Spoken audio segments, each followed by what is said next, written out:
Baik, Assalamualaikum warahmatullahi wabarakatuh.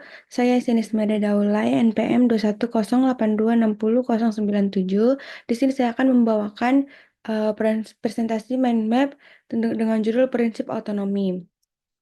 Jadi prinsip otonomi ini merupakan prinsip moral yang menghormati hak-hak pasien, terutama hak untuk otonomi pasien atau the right of self-determination. Jadi ada beberapa cara untuk penerapan prinsip otonomi ini. Yang pertama yaitu untuk menyampaikan kebenaran atau berita yang sesungguhnya.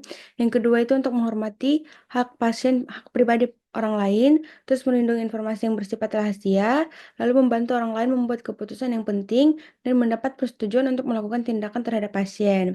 Nah, di sini saya akan membahas tentang kasus pelanggaran etika kedokteran dalam penyebaran data pasien. Jadi ada salah satu kasus pelanggaran etik yang pernah viral di media sosial yaitu dokter membocorkan informasi medis pasien ke publik tanpa izin. Nah, kasus ini ditemukan pada tahun 2023 di mana seorang dokter ini di Kabupaten Bandung Barat diduga menyebarkan data pasien dengan HIV/AIDS tanpa izin. Jadi, analisa etikanya ini merupakan menyebarkan ada dua, yaitu ada pelanggaran kerahasiaan medis sama pelanggaran otonomi pasien. Di mana kalau pelanggaran kerahasiaan medis ini merupakan menyebarkan informasi kesehatan pasien tanpa persetujuan melanggar prinsip kerahasiaan medis yang diatur dalam Kode Etik Kedokteran. Nah, kalau pelanggaran otonomi pasien, eh, tindakan itu merupakan melanggar hak otonomi pasien, di mana pasien ini berhak mengontrol informasi pribadi mereka. Nah, jadi kasus ini bisa terkena dari dua undang-undang yang saya temukan, yaitu ada Undang-Undang Nomor 29 Tahun 2004 tentang praktik kedokteran. Nah, di sini terdapat dua pasal, yaitu pasal 48 dan pasal 79. Nah, kalau dia pasal 48, di sini itu dibilang kalau setiap dokter atau dokter gigi dalam melaksanakan praktek kedokteran itu wajib menyimpan rahasia kedokteran. Nah, kalau pasal 79 dia ini jika dokter melanggar kewajiban ini dapat dikenakan sanksi administratif berupa teguran, pencabutan izin praktik dan sanksi lainnya.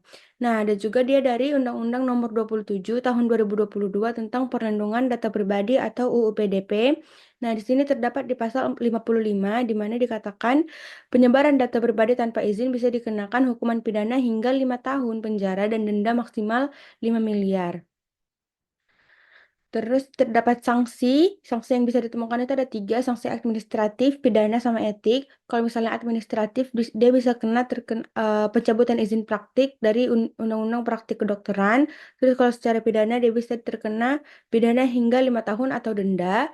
Terus kalau skala etik, dia terkena sanksi dari Majelis Kehormatan Etik Kedokteran.